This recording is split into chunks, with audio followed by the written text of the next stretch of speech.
Quand on vous dit R.E.M., vous pensez certainement à Losing My Religion. Leur titre emblématique sur Buzz Radio à l'instant.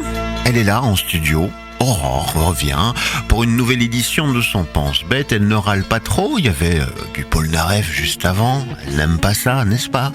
En effet. Oui, une deuxième fois cette semaine, mais c'est pas possible. Je préfère qu'il y ait R.E.M. devant ma rubrique, comme ça on n'entend pas de Polnareff sur mon podcast. Voilà, c'est à quoi on a droit le matin en studio. Enfin bref, elle fait la loi ici. Elle essaye en tout cas, on se laisse pas faire. Bon, on te laisse la place, c'est à toi. Alors Ben, tu sais que dans cette rubrique, j'essaie généralement, dans les limites de mes moyens, d'apporter à l'actualité un minimum de réflexion. Mais je dois te l'avouer, il est un sujet qui semble saper toute rationalité en moi pour ne plus laisser qu'une colère noire et visqueuse, les banques.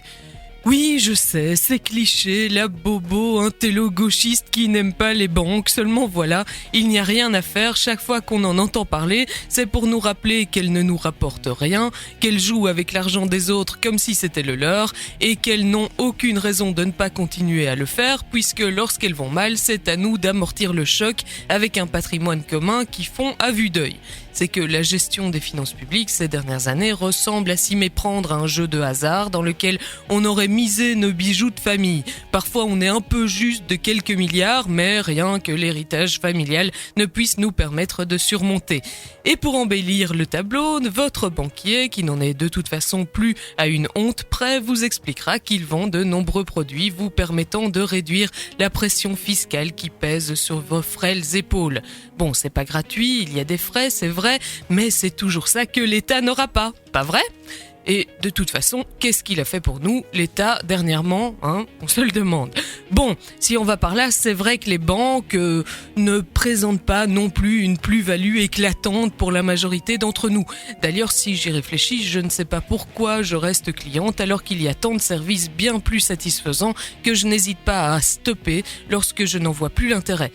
Or, en parlant d'intérêt, justement, je crois que ça fait un petit temps qu'on a atteint le taux nul, celui qui aurait dû provoquer la rupture de contrat. Tu vas me dire que c'est ma faute, rien ne m'en empêche, je peux partir quand je veux. Avec ce que j'ai, de toute façon, on ne risque pas de me retenir bien longtemps. Le piège, et c'est là que ça devient marrant, c'est que si on est suffisamment nombreux à retirer notre argent en même temps, c'est l'ensemble du système qui risque de s'effondrer. Et là, c'est l'inconnu, parce qu'on n'a aucun souvenir de ce dont peut avoir l'air une économie non virtuelle, directe et à taille humaine, une économie qui ne soit pas fondée sur le crédit et la pression de devoir rembourser sa vie d'hier en plus de celle d'aujourd'hui, une économie sur laquelle il est encore possible d'agir et pour laquelle les responsables sont identifiables. Je sais pas toi, mais plus j'en parle moi et plus cette inconnue-là, elle me tend très bien en fait. Aïe, aïe, aïe, aïe, aïe.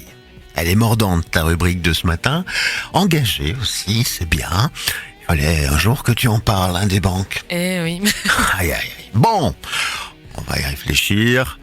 On va s'écouter Whitney Houston, I Will Always Love You, et on te retrouve tout à l'heure, Oui. Si les huissiers ne sont pas passés d'ici là. Et puis pour le reste, moi je te dis à demain. Une très bonne journée à l'écoute de Buzz Radio.